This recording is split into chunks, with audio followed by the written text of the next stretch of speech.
many politicians and men feared her wit and her brilliant intelligence. And yeah. So I don't want to explain more, just to put your attention on perhaps 3 points in the film. It will start in prison, because the film goes back and forth. And on a wall there are coming 2 soldiers, the guardians of the prison. And then we go down with the camera to the ground, down, down, down, down in the snow, and there's going Rosa with a raven. And she speaks about the future, and she writes a letter in her mind to Sonja Liebknecht, and she said, "Why you are so sad that we are still suffering so, but there will come a time that we will be, you know, and we will win and so." And the power is still in heaven, and there she should be there, this, you know, with her ideas. That is her place. That's the place of the future. And there are still these guards, and then she is in the grave, in garden, how do you say? In a ditch. Okay. So that it's just that you can show something in the image what is not expressed in the dialogue or so. You have to see it. And then the scene of the New Year's Eve, Bebel held a speech about that the last century was a century of hope, and now the century is coming will be the century of fulfillment. So the hope will be fulfillment. And so we know that the century, it was the 20th century, it was not fulfillment, it was just the opposite, it was a bloody century. And in his bag comes up a big sort of poster built by flowers, and it's all red. And only the 19th, the number of 19th is in white, but it's red. So for me, it's already the sign that is not the fulfillment of hope, but it will be bloody. I use the color of red very seldom in the film. Only in the beginning, she's looking back as a child. She's looking for a rose, and in one letter she describes that she always, as a child, wanted to see like the rose comes up. And so, once in the evening, the rose was still closed, and she had to go to bed. And in the next morning, she went to the rose, and it was already blown in flower. And so she was so unhappy to not see this process. And that is a little bit like in her life, because when this revolution starts, she's still in prison. So she wants it so much all her life, and when it starts, she doesn't see it, only when it's already there. And the last thing is when she is in the Hotel Eden at the end, and she is brought to her desk. She goes down. She's brought down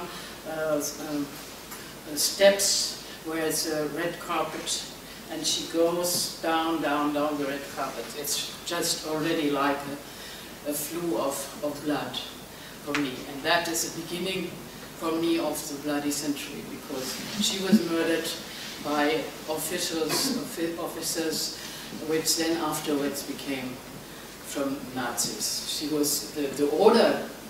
We never know exactly, but more or less we know that the order was given by the Social Democratic Party, by Noske and Ebert, but they were doing the bad work, the job. So in a way, she was the first Jewish person who was murdered by these guys who later on were. It was the beginning of everything in Germany.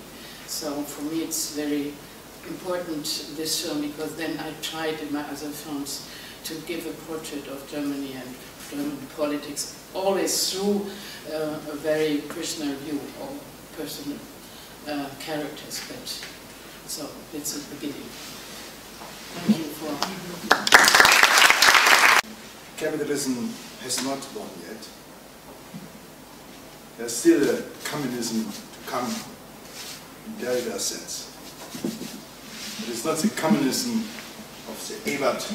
So far I was in favor of the Weimar Republic, but this film shows me that I was wrong. They should have shot Ebert, our president, and not Luxembourg.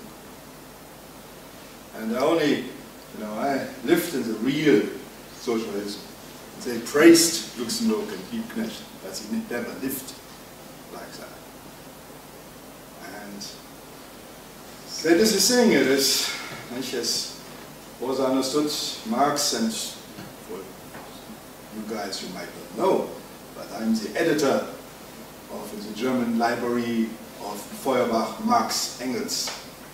At a time after '89, when nobody in America dared to touch Marx. So they asked the president of the Schopenhauer Association to edit Marx.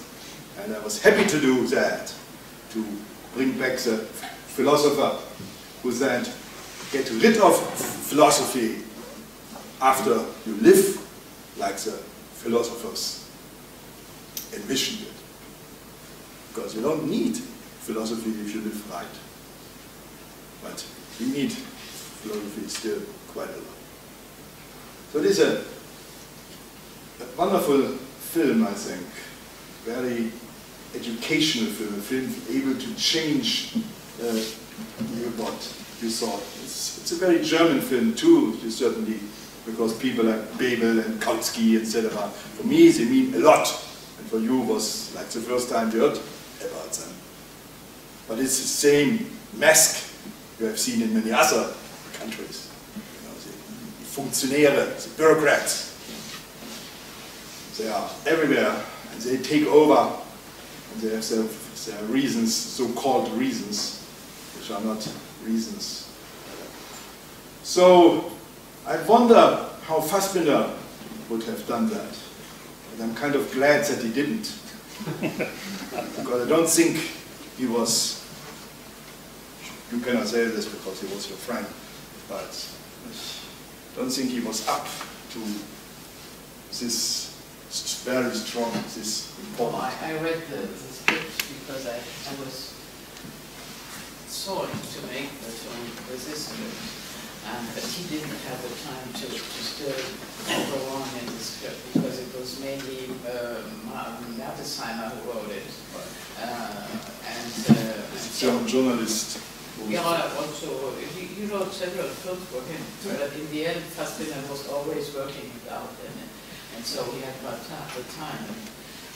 I was very much against the script because it was very kitschy. Right.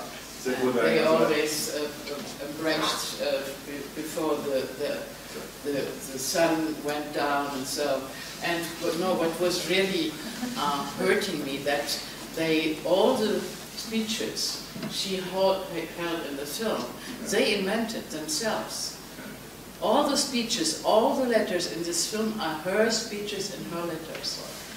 And I thought it's a crime to give her other words, only to make it clear for the lower public. You know, they thought this is a speech or it's a language which the popular spectators cannot understand.